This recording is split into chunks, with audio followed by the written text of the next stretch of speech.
किराम अस्सलामु अलैकुम वरहमतुल्लाहि वबरकातुह। मदारिस असातिज़ा की तनख्वाह अदायगी के लिए कोशिशें तेज़। नाजरीन, तनख्वाह को लेकर बहुत ही बड़ी खबर है।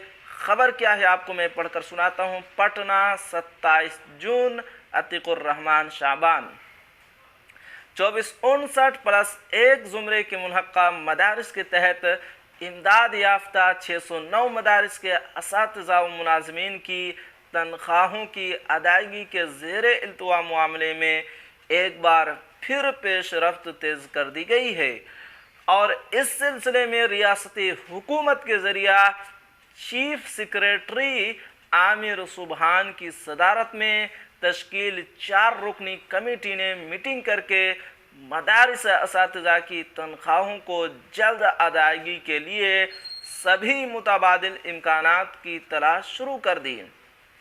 साथ ही साथ पटना हाई कोर्ट में ज़ेरे इल्तवा मुकदमात के निपटारे की कोशिश के साथ ही अब तक अदालत आलिया में पेश जांच रिपोर्टों की बुनियाद पर मुतल्लिका मदारिस के असातिज़ा व मुलाज़मीन की तनख्वाहों की अदायगी को जल्द से जल्द यकीनी बनाने के सिलसिले में संजीदगी से गौर व खोज किया गया।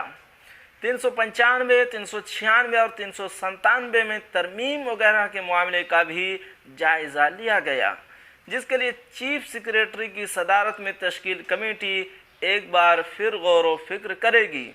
समझा जाता है कि ईद उल अज़हा त्यौहार के बाद इस मामले पर मुताल्लिक मदारिस के ज़िम्मेदारान के साथ एक बड़ा प्रोग्राम राजधानी पटना में मुनाकिद किया जाएगा, जिसकी तैयारी मदरसा ओल्ड बवाइज़ एसोसिएशन के सदर अब्दुल कुद्दूस, सरप्रस्त महताब आलम, मुनाज़िरुल इस्लाम शफ़ी अंसारी और दिगर ज़िम्मेदारान ने शुरू कर दी है।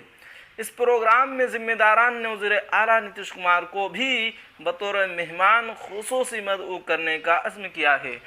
नाज़रीन किराम, ये थी आज की खबर। आपसे एक छोटी सी गुजारिश है कि अगर आप हमारे चैनल पर नए हैं तो हमारे चैनल को ज़रूर सब्सक्राइब कीजिए और बेल आइकन के घंटे को भी ज़रूर दबा दीजिए, क्योंकि मैं आपके लिए इसी तरह की खबरें लेकर आता रहता हूँ।